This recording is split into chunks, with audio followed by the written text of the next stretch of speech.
আপনি খবরের চ্যানেল খুলুন বা সোশ্যাল মিডিয়া খুলুন, একটাই খবর দেখতে পারবেন।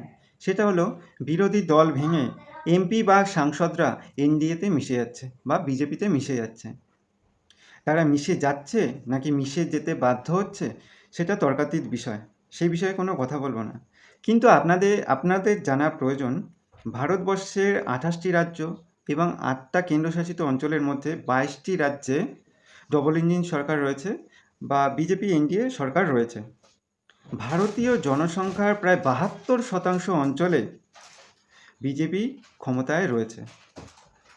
সুতরাং ভারতীয় রাজনৈতিক মানচিত্র আপনি যদি দেখেন, সব জায়গাতেই বিজেপি রয়েছে আর বিরোধীরা কোথাও টিম টিম টিম টিম করে জ্বলছে। কিন্তু তারপরেও বিরোধী দলের এই ভাঙন একটা ভাবার বিষয়। কেন বিরোধী দল ভেঙে এমপিরা বেরিয়ে যাচ্ছে, এনডিএতে মিশে যাচ্ছে? চলুন সেই বিষয়টা নিয়ে আলোচনা করি। আসলে একটা সংখ্যাটা হলো ৩৭০। এই সংখ্যাটা যদি বিজেপি বা এনডিএ জোট পেয়ে যায়, তাহলে তারা অমরত্ব লাভ করবে, তারা অপরাজেয় হয়ে থাকবে। ভারতীয় রাজনীতির নির্বাচনে তারা কোনোদিনও হারবে না। লোকসভায় কোনো বিল পাশ করাতে গেলে ২/৩ সমর্থনের প্রয়োজন হয়। ২/৩ অর্থাৎ সেই ৩৭০ নাম্বার। ৩৭০ জনের সমর্থন যদি পায় কোনো সরকার বা বিরোধী সরকার, তারা সেই বিলটা তৎক্ষণাৎ পাশ করাতে পারে। ৩৭০ জনের সমর্থন যদি বিজেপি পেয়ে যায়, তাহলে বিজেপি সবার প্রথমে দুটো বিল পাশ করবে। একটা হচ্ছে ডিলিমিটেশন, আর একটা হচ্ছে one nation one election bill. Delimitation বিলটা কি?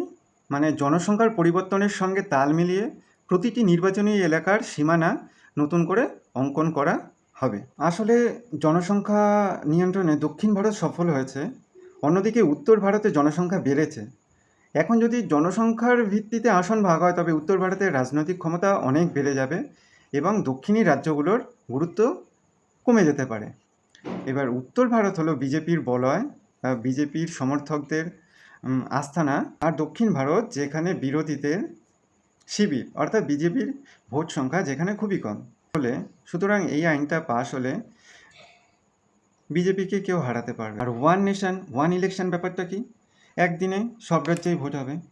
এবার বিজেপি ক্ষমতায় আছে, বিজেপির হাতে প্রচুর পরিমাণে টাকা আছে, তারা সেই টাকা দিয়ে সমগ্র ভারতবর্ষে নির্বাচনের প্রচার করতে পারবে। নির্বাচনী প্রচারে যা যা খরচ আছে সেটা করতে পারবে।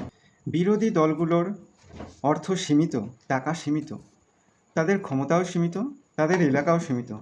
তারা ছোট ছোট স্তরে নির্বাচনে অর্থ ব্যয় করতে পারবে, ইলেকশনের জন্য যে অর্থ আছে সেটা ব্যয় করতে পারবে, কিন্তু বৃহত্তর ক্ষেত্রে বা পুরো ভারতবর্ষে তারা সেইভাবে নির্বাচনী প্রচার করতে পারবে না। এর সুবিধা পাবে এনডিএ জোট বা বিজেপি।